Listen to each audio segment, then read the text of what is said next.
Hare Krishna. Let us start our discussion about chapter 1 of Bhagavad Gita. The title of the chapter is Observing the Armies on the Battlefield of Kurukshetra. To make it easier for you to remember, the acronym for this chapter is doubt. This one word not only represents the theme of the chapter, but it also summarizes the content of the chapter in this one word. So we'll come to that later. Spiritual journey usually starts with doubt.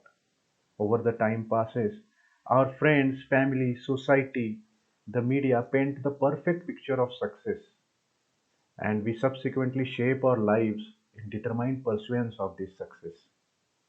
At a certain point, however, we begin to doubt whether that perfect life is achievable or will actually make us happy. We begin to question the materialistic goal and aspirations. We wonder, could there be some deeper purpose of life?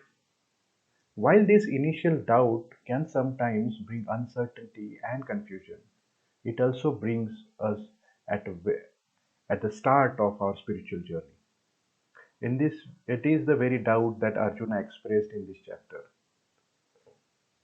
In this word, the D stands for Dhritarashtra and Duryodhana. Their motivations and aspirations are explained in verses 1 between 1 and 12.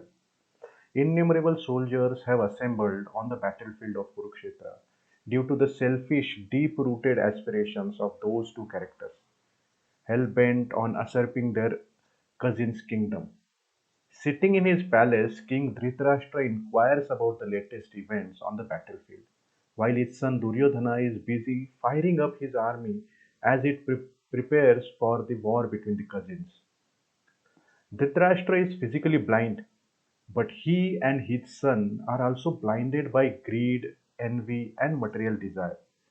When one's mindset revolves around I, me, and mine, engrossed in thoughts of selfish gain and personal pleasure, then anxiety, frustration, disappointment are inevitable.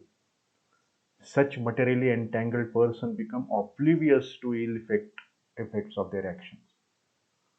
In the next section, we'll learn about ominous results between verses 13 to 20. Despite Duryodhana's boastful words, the ominous results of this confrontation made clear from the onset.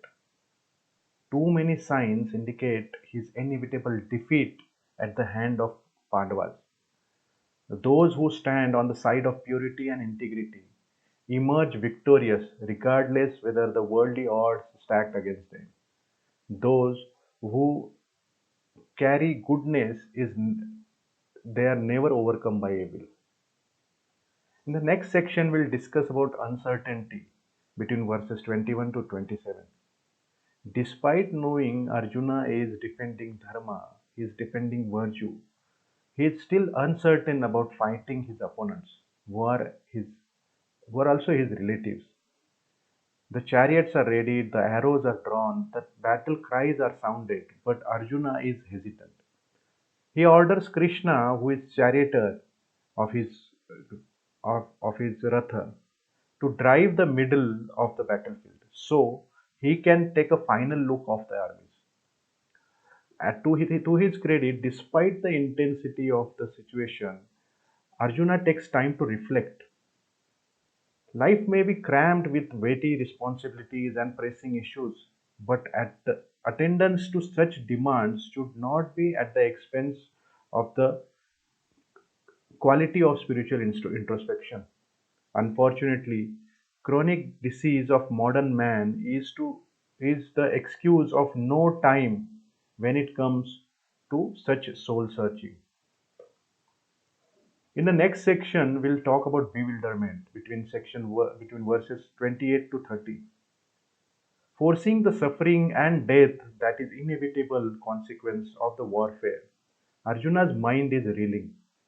At this stage, bereft of the broader spiritual vision, his uncertainty intensifies and he becomes completely bewildered, baffled as to what his next move should be.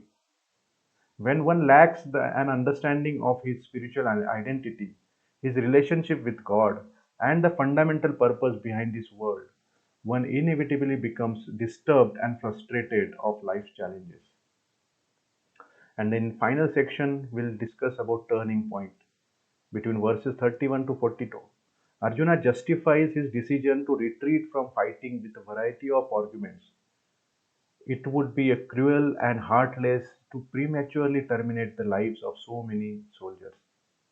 Second, even an unrivaled kingdom would bring no happiness, even since he bereft of the company of his near and dear ones.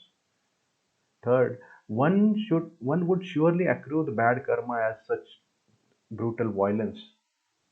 And fourth, the wholesale killing involved would destroy the family unit and social structure, and it will also destroy the future generations.